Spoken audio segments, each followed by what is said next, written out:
Hello, my name is Jacobse. I'm editor-in-chief of the European Journal of General Practice, and I'm very proud to have an interview with the Best Paper Award 2025 of our journal. Welcome, Sofie, and much congratulations with this award. What was your first reaction when you hear that you won the award? Well, are you sure you got the right person? Yeah, really? Yeah. No, I was very flattered, of course, especially since it's my first publication as a first author. Okay.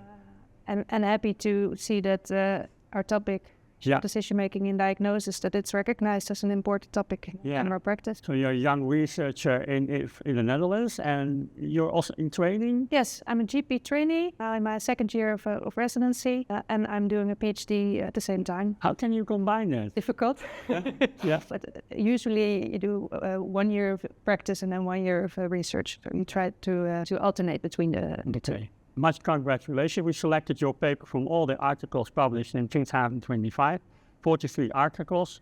So we were quite strict in all the criteria, quality criteria, relevance, impact, methodology. So again, much congratulations. It's really an achievement. Could you summarize a bit shortly what's your study about? Yes, of course. Our study is about shared decision-making in diagnosis. And we performed a malpractice claim analysis where we looked at claims from patients against GPs related to the diagnostic process. They were not satisfied, and they claimed. Yeah, and we thematically analyzed the perspective of the patient and of a GP to find topics that were relevant for shared decision-making. And what did you find? Well, that it's relevant in a lot of different settings, and we identified several themes where we think it's most relevant.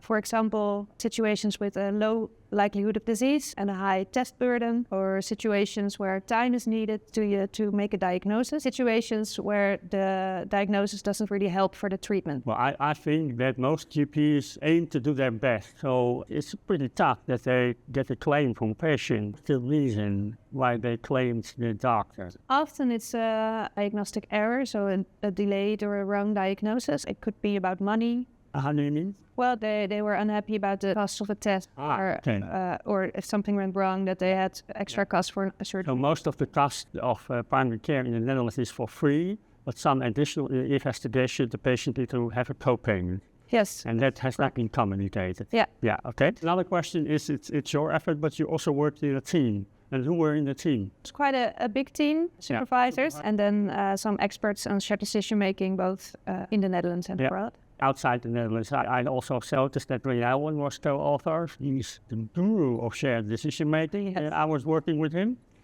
Yeah, that was actually not part of the plan. I accidentally met him at a shared decision-making conference, and I was brave enough to approach him and talk about our project. And he was very kind and interested and offered out to help. You're now at the end of your study, your thesis, and you become GP, and what will happen then? Well, that's the next step I still have to think about, if I want to go on a research or start a practice. But I'm looking for a combination of both. Lots of options, huh? Yes. Okay, wonderful. That's why you become a GP, because you have so many options. Yeah, exactly. Okay.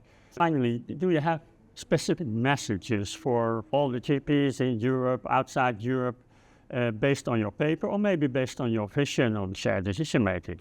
Well, based on this paper, I would say that shared decision-making is highly relevant in the diagnostic process also. So consider it in diagnostic decisions. But maybe also I find that risk-taking or risk-taking behavior is a very important topic in the discussion. So be sure to inquire about your patient's risk tolerance. Could you give an example about risk behavior? Because that differs among patients. Some patients want to take risk, or they don't matter when their blood pressure is high. Other patients are very strict. Is that correct? Yes. So how do you deal with that as a doctor? Well, I think the first step is to get to know your patient, the patient in front of you, and ask them with little questions how they usually approach risk. Yes, communication and the patient, you know the patient, and the patient knows the doctor, and then you find out. That's shared decision-making, actually. Okay. Yeah. So talk with your patient, listen to your patient. Is that one of the key messages? Exactly, yeah. It seems to be easy, but sometimes it's not. Thank you so much, Sofie, for this interview. And I wish you much luck with your research and with your work in general practice. Thank you very much.